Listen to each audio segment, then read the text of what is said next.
Marianne fait partie des 45 étudiants ayant réussi le concours de première année commune aux études de santé. Aujourd'hui, Marianne va participer à un cours de TP.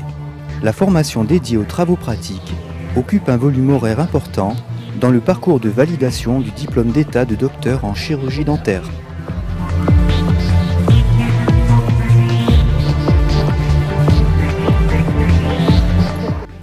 Alors, concernant les travaux pratiques, les étudiants de 3e année ont à peu près un volume horaire de 15 heures de travaux pratiques et enseignements dirigés par semaine, en sachant que les enseignements ne sont pas tout à fait les mêmes entre le premier semestre et le deuxième semestre. Et quand on s'amuse à faire le calcul total, donc ça veut dire qu'entre les 2e années et les 3e années, cela représente 55 heures de travaux pratiques par semaine, ce qui, on s'est amusé à faire le calcul, représente 700 heures de TP sur l'année. Les travaux pratiques en dentaire vont commencer dès la 2e année. Ils vont, s'effectuer sur ce que vous allez voir être des fantômes, c'est-à-dire des systèmes de simulation où l'étudiant va être en situation et c'est comme ça qu'il apprendra le mieux à réaliser ses futurs soins dentaires ou ses futures prothèses. Dans le cursus, vous verrez aussi qu'il n'y a pas que des travaux pratiques qui se font sur fantôme, entre guillemets, concernant la cavité buccale, mais il y a par exemple d'autres travaux pratiques d'anatomie, d'histologie et vous le verrez de microbiologie. En travaux pratiques, les étudiants vont se trouver en situation de soins, mais comme je viens de le préciser, ils vont être sur des simulateurs, mais ils vont aussi apprendre par exemple l'anatomie dentaire en sculptant des dents ou ils vont apprendre à dessiner des dents. Bref, tout ce qui a aussi attrait au côté manuel, qui va d'une part leur faire apprendre la gestuelle et d'autre part leur faire apprendre leur futur métier. Vous allez avoir des éléments qui sont centrés sur les travaux pratiques. Donc les supports, ce sont des dents en plastique, ce sont des moulages en plâtre, ce sont des simulations de cavité buccale. Bon, beaucoup de TP sur leur futur métier, mais également en ce qui concerne l'histologie, ils vont travailler sur des lames, etc. Ces travaux pratiques sont une part importante de leur enseignement. Et il y a aussi bien sûr tout ce qui est cas cliniques, travaux dirigés et enseignement dirigé, qui bien sûr va resituer le contexte plus pratique dans le contexte médical de prise en charge ultérieure du patient. Marianne a démarré ses premières séances de TP il y a 2 ans. Et pour pratiquer, rien de tel qu'une petite mallette bien spéciale. Alors dans la mallette, on trouve différents instruments qui nous permettent de faire tous les TP, comme on a des spatules de cire, on a des sondes, tout le matériel qu'on peut retrouver chez un dentiste et chez un prothésiste afin de réaliser les TP.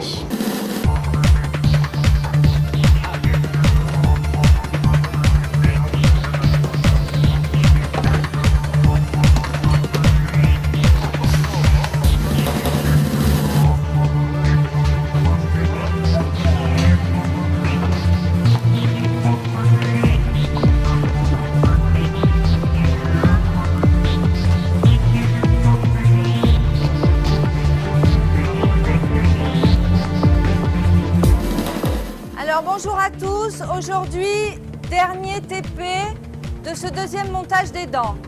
Donc vous êtes en situation où vous avez un montage fonctionnel et où vous avez déjà donné des caractéristiques. On avait dit patient plutôt âgé et on avait dit patient type masculin. Donc vous avez orienté le montage selon ces caractéristiques. Il est totalement fonctionnel. Dernière chose à faire, le travail de la gencive.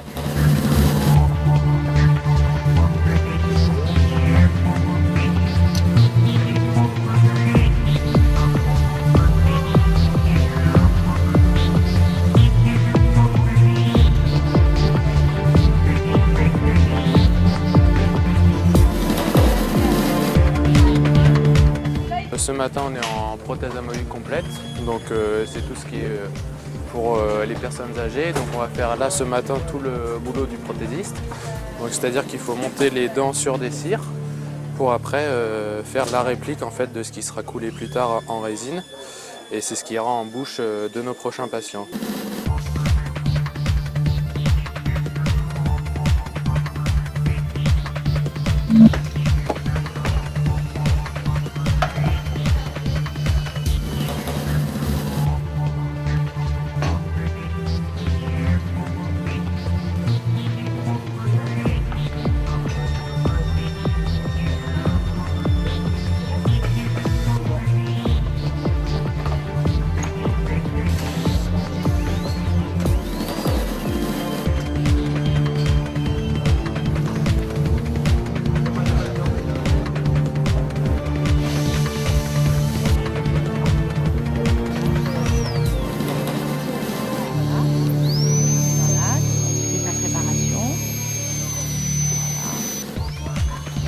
passe au poste d'habitude, je sais pas comment.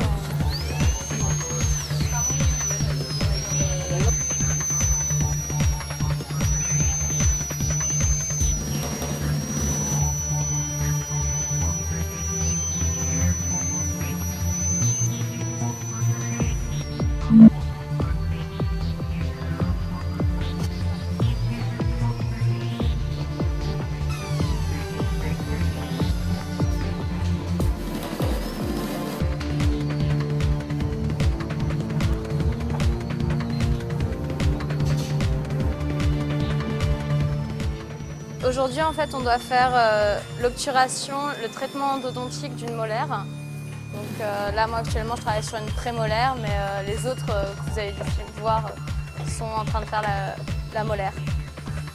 Donc, en règle générale, on doit faire l'ouverture de la chambre.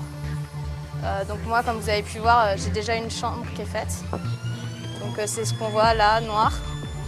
C'est pour pouvoir avoir accès aux canaux, afin qu'après on va travailler avec un système d'endo mécanisé à la faculté de Nice, qui est le REVOS. Donc on utilise différentes séquences d'étapes avec la turbine qui est là, cet instrument-là, et le contre-angle. Et comme ça, sur lequel là on voit monter un gate.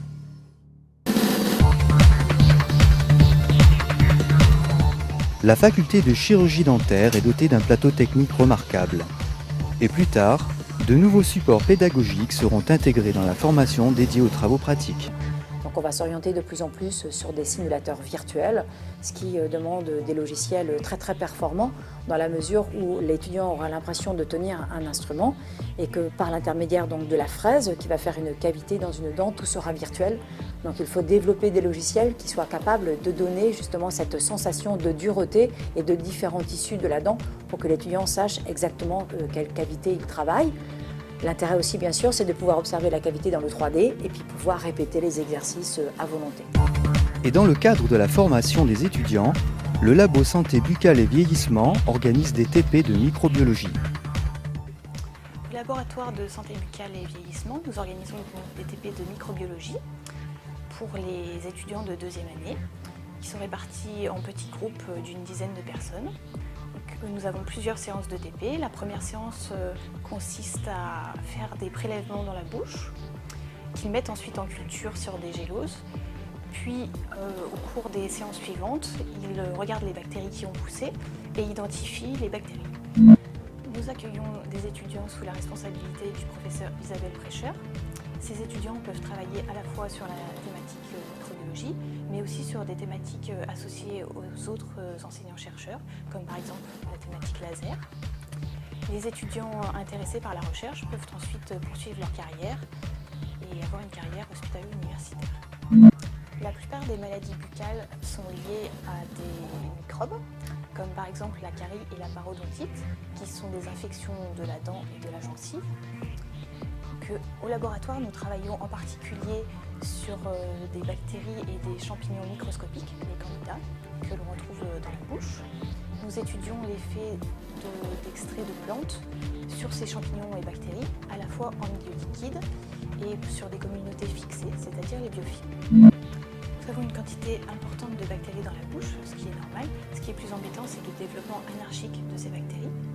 Les travaux pratiques de microbiologie permettent aux étudiants de se rendre compte de la quantité de bactéries, mais aussi plus tard de prendre conscience de l'importance de l'hygiène bucco-dentaire.